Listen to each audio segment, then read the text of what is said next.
Welcome students. ਸਾਡਾ ਅੱਜ ਦਾ topic ਹੈ national council of educational research and training NCERT ਬੋਲਦੇ ਨੇ ਜਿਹਨੂੰ। ਰਾਸ਼ਟਰੀ ਵਿਦਿਅਕ ਖੋਜ ਤੇ ਸਿਖਲਾਈ ਪ੍ਰੀਸ਼ਦ ਜਿਹੜੀ ਇਹ ਸੰਸਥਾ ਹੈ ਇਹ ਪਾਲਿਸੀ ਫਾਰਮੂਲੇਸ਼ਨ ਦੇ ਵਿੱਚ ਕਿਵੇਂ ਕੰਮ ਕਰਦੀ ਹੈ, ਸਾਡਾ ਇਹ ਟੌਪਿਕ ਆ। ਤਾਂ ਪਹਿਲਾਂ ਅਸੀਂ NCERT ਬਾਰੇ ਜਾਣ ਲੈਂਦੇ ਹਾਂ ਕੀ ਹੁੰਦੀ ਹੈ ਇਹ। NCERT ਇੱਕ ਖੁਦ ਮੁਖਤਿਆਰ ਸੰਗਠਨ ਆ, ਆਟੋਨੋਮਸ ਆਰਗੇਨਾਈਜੇਸ਼ਨ ਆ, ਜਿਸ ਦੀ ਸਥਾਪਨਾ ਸੋਸਾਇਟੀਜ਼ ਰਜਿਸਟ੍ਰੇਸ਼ਨ ਐਕਟ 1860 ਦੇ ਅਧੀਨ ਹੋਈ। 1 ਸਤੰਬਰ 1961 ਵਿੱਚ ਇਸ ਦੀ ਸਥਾਪਨਾ ਹੋਈ। ਇਹ ਜਿਹੜੀ ਸੰਸਥਾ ਹੈ ਮਨੁੱਖੀ ਵਸੀਲਿਆਂ ਵਿਕਾਸ ਮੰਤਰਾਲੇ ਨੂੰ ਸਕੂਲੀ ਸਿੱਖਿਆ ਅਤੇ ਅਧਿਆਪਕ ਟ੍ਰੇਨਿੰਗ ਦੇ ਸੰਬੰਧ ਵਿੱਚ ਆਪਣੀਆਂ ਨੀਤੀਆਂ ਅਤੇ ਪ੍ਰੋਗਰਾਮਾਂ ਨੂੰ ਲਾਗੂ ਕਰਨ ਦੀ ਸਲਾਹ ਦਿੰਦੀ ਆ। ਤਾਂ ਇਸ ਤਰ੍ਹਾਂ ਨਾਲ ਇਹ ਸੰਸਥਾ ਜਿਹੜੀ MHRD ਨੂੰ ਸਕੂਲ ਸਿੱਖਿਆ ਅਤੇ ਅਧਿਆਪਕ ਟ੍ਰੇਨਿੰਗ ਬਾਰੇ ਸਲਾਹਾਂ ਦਿੰਦੀ ਆ। NCERT ਨੂੰ ਕੇਂਦਰੀ ਸਰਕਾਰ ਤੋਂ ਪੂਰੀ ਤਰ੍ਹਾਂ ਨਾਲ ਵਿੱਤੀ ਸਹਾਇਤਾ ਮਿਲਦੀ ਹੈ। NCERT ਹੈ ਜਿਹੜੀ ਇਸ ਦਾ ਸਟਰਕਚਰ ਕੀ ਆ, ਹੁਣ ਅਸੀਂ ਇਹ ਕਰਾਂਗੇ ਕਿ ਢਾਂਚਾ ਕੀ ਹੈ ਇਸ ਦਾ। NCERT ਦੀ ਜਨਰਲ ਬਾਡੀ ਦਾ ਪ੍ਰਧਾਨ ਐਕਸ ਆਫਿਸੋ ਪ੍ਰੈਜ਼ੀਡੈਂਟ ਕੇਂਦਰੀ ਮਨੁੱਖ ਵਸੀਲਿਆਂ ਦੇ ਵਿਕਾਸ ਮੰਤਰੀ ਹੁੰਦਾ ਹੈ। ਇਸ ਜਨਰਲ ਬਾਡੀ ਦੇ ਹੋਰ ਮੈਂਬਰ ਨੇ ਜਿਹੜੇ ਉਹ ਹੇਠ ਲਿਖੇ ਨੇ। ਸਾਰੇ ਰਾਜ ਤੇ ਸੰਘੀ ਖੇਤਰਾਂ ਦੇ ਸਿੱਖਿਆ ਮੰਤਰੀ, ਚੇਅਰਮੈਨ ਯੂਨੀਵਰਸਿਟੀ ਗ੍ਰਾਂਟਸ ਕਮਿਸ਼ਨ ਦਾ, ਸਕੱਤਰ ਸਿੱਖਿਆ ਵਿਭਾਗ ਦਾ, ਮਨੁੱਖੀ ਵਿਕਾਸ ਮੰਤਰਾਲੇ, ਵਾਈਸ ਚਾਂਸਲਰ 4 ਹਰੇਕ ਖੇਤਰ ਵਿੱਚੋਂ 1, chairman central board of secondary education the, commissioner ਕੇਂਦਰੀ ਵਿਦਿਆਲਿਆ, ਨਾਮਜ਼ਦ ਮੈਂਬਰ NCERT ਦੇ ਪ੍ਰਧਾਨ ਵਜੋਂ ਕੇਂਦਰੀ ਮੰਤਰੀ ਦੁਆਰਾ ਜਿਹੜੇ ਨਾਮਜ਼ਦ ਕੀਤੇ ਮੈਂਬਰ ਨੇ। ਫਿਰ ਹੈ ਕੇਂਦਰੀ ਸਰਕਾਰ ਵੱਲੋਂ NCERT ਲਈ ਇੱਕ ਡਾਇਰੈਕਟਰ, ਸੰਯੁਕਤ ਡਾਇਰੈਕਟਰ ਅਤੇ ਸਕੱਤਰ ਨਿਯੁਕਤ ਕੀਤੇ ਜਾਂਦੇ ਹਨ।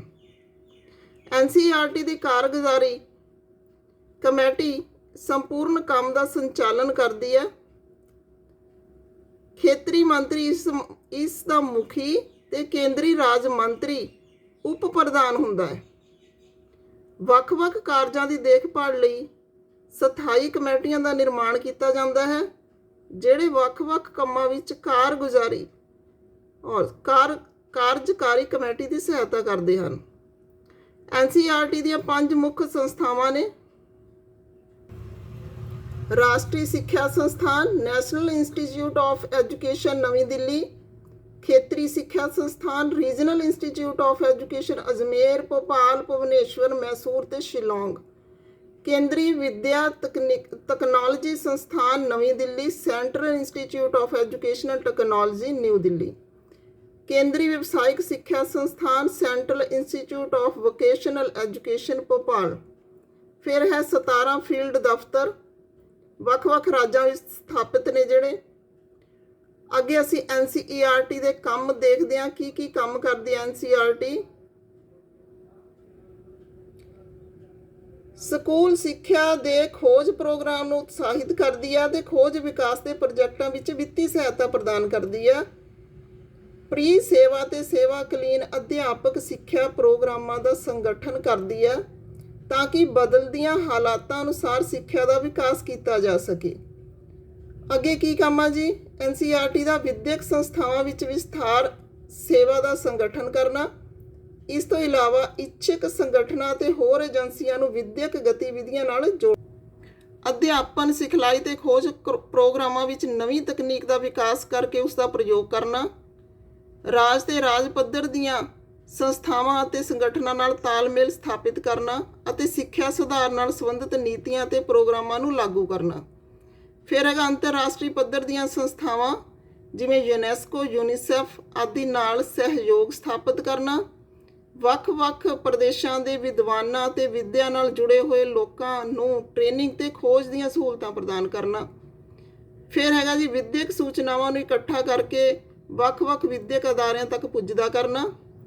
ਜਰਨਲ ਖੋਜ ਰਿਪੋਰਟਾਂ ਕਿਤਾਬਾਂ, ਅਧਿਆਪਕ ਗਾਈਡ ਅਤੇ ਹੋਰ ਲਾਭਦਾਇਕ ਸਮੱਗਰੀ ਦਾ ਪ੍ਰਕਾਸ਼ਨ ਕਰਨਾ ਤਾਂ ਕਿ ਅਧਿਆਪਕਾਂ, ਵਿਦਿਆਰਥੀਆਂ, ਖੋਜਕਰਤਾਵਾਂ ਅਤੇ ਹੋਰ ਵਿਦਿਅਕ ਪੱਖੋਂ ਜੁੜੇ ਲੋਕਾਂ ਨੂੰ ਲਾਭ ਮਿਲ ਸਕੇ।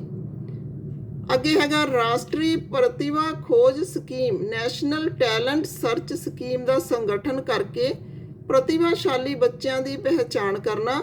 ਇਸ ਵਾਸਤੇ ਰਾਸ਼ਟਰੀ ਪੱਧਰ ਦੇ ਟੈਸਟ, ਨੈਸ਼ਨਲ ਲੈਵਲ ਦੇ ਟੈਸਟ ਲੈ ਕੇ ਹੋਣਹਾਰ ਵਿਦਿਆਰਥੀਆਂ ਨੂੰ ਵਜ਼ੀਫੇ ਪ੍ਰਦਾਨ ਕਰਨਾ। ਫਿਰ ਹੈਗਾ ਜੀ ਇਹਨਾਂ ਦਾ ਕੰਮ, ਹਰੇਕ 5 ਸਾਲ ਬਾਅਦ ਰਾਸ਼ਟਰੀ ਪੱਧਰ 'ਤੇ ਸਿੱਖਿਆ ਦਾ ਸਰਵੇਖਣ ਅਤੇ ਵਿਦਿਅਕ ਵਿਕਾਸ ਦਾ ਪਤਾ ਲਗਾਉਣਾ। ਤਾਂ ਇਹ ਸਰਵੇਖਣ ਨੇ ਜਿਹੜੇ ਉਹ ਕਾਫੀ ਹੋ ਚੁੱਕੇ, ਹੁਣ ਤੱਕ 6 ਸਰਵੇਖਣ ਨੇ ਜਿਹੜੇ ਉਹ ਕੀਤੇ ਜਾ ਚੁੱਕੇ। ਇਸ ਤਰ੍ਹਾਂ NCERT ਸਕੂਲੀ ਸਿੱਖਿਆ ਦੇ ਵਿਕਾਸ ਅਤੇ ਅਧਿਆਪਕ ਸਿਖਲਾਈ ਦੇ ਖੇਤਰ ਵਿੱਚ ਅਹਿਮ ਭੂਮਿਕਾ ਨਿਭਾਉਂਦੀ ਹੈ। ਮੌਜੂਦਾ ਸਮੇਂ ਵਿੱਚ ਦੇਸ਼ ਦੀ ਵਿਦਿਅਕ ਤਰੱਕੀ ਵਿੱਚ ਇਸ ਦਾ ਮੁੱਖ ਯੋਗਦਾਨ ਹੈ। ਇਸ ਤੋਂ ਬਾਅਦ ਜਿਹੜਾ ਸਾਡਾ ਹੋਰ ਟੌਪਿਕ ਆ ਕਿ ਇਹ ਜਿਹੜੀ ਨੀਤੀ ਨਿਰਮਾਣ ਵਿੱਚ ਕੀ ਭੂਮਿਕਾ ਨਿਭਾਉਂਦੀ ਹੈ। ਹੁਣ ਤੱਕ ਅਸੀਂ NCERT ਬਾਰੇ ਦੇਖਿਆ ਹੈ ਕਿ ਕੀ ਹੁੰਦੀ ਹੈ, NCERT ਕੀ ਕੰਮ ਕਰਦੀ ਆ ਅਤੇ ਕੀ ਸੇਵਾਵਾਂ ਨਿਭਾਉਂਦੀ ਹੈ, ਅਤੇ ਕੌਮੀ ਜਿਹੜੀ ਸਿੱਖਿਆ ਖੋਜ ਆ ਅਤੇ ਸਿਖਲਾਈ ਪ੍ਰੀਸ਼ਦ ਦੀ ਨੀਤੀ ਨਿਰਮਾਣ ਵਿੱਚ ਕੀ ਭੂਮਿਕਾ ਹੈ। ਤਾਂ role of NCERT in policy formation, ਜਿਵੇਂ ਅਸੀਂ ਸਾਰੇ ਜਾਣਦੇ ਹਾਂ ਕਿ 1 ਸਤੰਬਰ 1961 ਵਿੱਚ ਭਾਰਤ ਵਿੱਚ ਸਕੂਲੀ ਸਿੱਖਿਆ ਦੇ ਸੁਧਾਰ ਲਈ ਇਹ ਜਿਹੜੀ ਸੰਸਥਾ ਹੈ ਉਹ ਸਿੱਖਿਆ ਮੰਤਰਾਲੇ ਦੁਆਰਾ ਸਥਾਪਿਤ ਕੀਤੀ ਗਈ। ਇਹ ਖੁਦ ਮੁਖਤਿਆਰ ਸੰਸਥਾ ਹੈ ਜਿਹੜੀ ਉਹ ਸਿੱਖਿਆ ਮੰਤਰਾਲੇ ਦੇ ਅਕਾਦਮਿਕ ਵਿੰਗ ਵਜੋਂ ਕੰਮ ਕਰਦੀ ਹੈ। ਸਕੂਲ ਤੇ ਅਧਿਆਪਕ ਸਿੱਖਿਆ ਦੇ ਖੇਤਰ 'ਚ ਇਹਦੀਆਂ ਨਵੀਆਂ ਨੀਤੀਆਂ ਅਤੇ ਪ੍ਰੋਗਰਾਮਾਂ ਦਾ ਨਿਰਮਾਣ ਲਾਗੂ ਕਰਨ ਲਈ MHRD ਮੰਤਰਾਲਾ NCERT ਦੀਆਂ ਸੇਵਾਵਾਂ ਲੈਂਦਾ ਹੈ। ਭਾਰਤ ਸਰਕਾਰ ਦੁਆਰਾ ਵਿੱਤੀ ਸਹਾਇਤਾ ਪ੍ਰਾਪਤ ਇਸ ਖੁਦ ਮੁਖਤਿਆਰ ਸੰਸਥਾ ਦਾ ਪੰਜੀਕਰਨ ਸੁਸਾਇਟੀ ਪੰਜੀਕਰਨ ਨਿਯਮ ਦੇ ਅਧੀਨ ਹੋਇਆ। NCERT ਦਾ ਸਧਾਰਨ ਢਾਂਚਾ ਨੀਤੀ ਨਿਰਮਾਣ ਸੰਸਥਾ ਹੈ। ਇਟ ਮੀਨਸ ਇਸ ਦੀ ਜਨਰਲ ਬਾਡੀ ਹੈ ਜਿਹੜੀ ਉਹ ਪਾਲਿਸੀ ਫਾਰਮੂਲੇਸ਼ਨ ਦੀ ਸੰਸਥਾ ਹੈ, ਜਿਸ ਦਾ ਮੁਖੀ ਮਾਨਵੀ ਸੰਸਾਧਨ ਵਿਕਾਸ ਦੇ ਮੰਤਰਾਲੇ ਦਾ ਕੇਂਦਰੀ ਮੰਤਰੀ ਹੁੰਦਾ ਹੈ। ਇਹ ਅਸੀਂ ਕਰ ਚੁੱਕੇ ਪਹਿਲਾਂ ਵੀ। ਤਾਂ ਜਿਹੜਾ ਨੀਤੀ ਨਿਰਮਾਣ ਸੰਬੰਧੀ ਨਿਰਣੇ ਲੈਣਾ, ਤਾਂ ਉਹਦੇ ਵਿੱਚ ਕੀ ਰੋਲ ਅਦਾ ਕਰਦੀ ਹੈ, ਇਹ ਅਸਿਸਟੈਂਸ ਦਾ ਰੋਲ ਅਦਾ ਕਰਦੀ ਹੈ। MHRD ਦੇ ਅਸਿਸਟੈਂਟ ਵਜੋਂ ਕੰਮ ਕਰਦੀ ਹੈ NCERT। ਤਾਂ ਜਿਹੜਾ ਵੀ ਨੀਤੀ ਨਿਰਮਾਣ ਦੇ ਵਿੱਚ ਜੋ ਵੀ ਫੈਸਲੇ ਲੈਣੇ ਹੁੰਦੇ ਨੇ ਤਾਂ ਉਹਦੇ ਵਿੱਚ ਪੂਰਾ ਸਾਥ ਦਿੰਦੀ ਹੈ MHRD ਦਾ। ਅੱਗੇ ਹੈਗੀ ਆ ਖੋਜ, ਜਿਹੜੀ NCERT ਆ ਸਕੂਲੀ ਸਿੱਖਿਆ ਨਾਲ ਸਿੱਧਾ ਸੰਬੰਧ ਸਥਾਪਿਤ ਕਰਦੀ ਆ ਕਿਉਂਕਿ ਉਹਦੇ ਨਾਲ ਸੰਬੰਧਿਤ ਹੁੰਦੀ ਆ।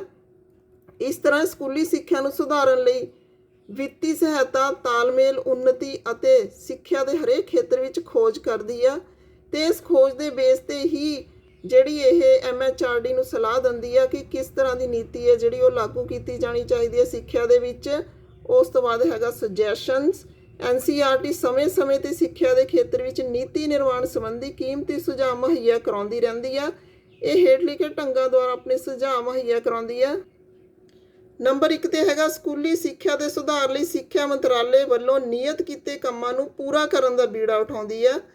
ਫਿਰ ਹੈਗਾ ਵੱਖ-ਵੱਖ ਪ੍ਰੋਗਰਾਮਾਂ ਦਾ ਸੰਚਾਲਨ ਕਰਕੇ ਜੋ ਖੋਜ, ਸਿਖਲਾਈ, ਵਿਕਾਸ, ਵਿਸਥਾਰ, ਸੇਵਾਵਾਂ, ਮੁਲਾਂਕਣ ਤੇ ਪੜ੍ਹਨ ਸਮੱਗਰੀ ਦੇ ਸੰਬੰਧ ਵਿੱਚ ਹੁੰਦੇ ਹਨ।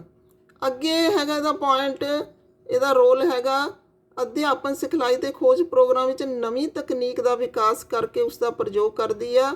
ਰਾਜ ਤੇ ਰਾਜ ਪੱਧਰ ਦੀਆਂ ਸੰਸਥਾਵਾਂ, ਸੰਗਠਨਾਂ ਨਾਲ ਤਾਲਮੇਲ ਸਥਾਪਿਤ ਕਰਦੀ ਆ।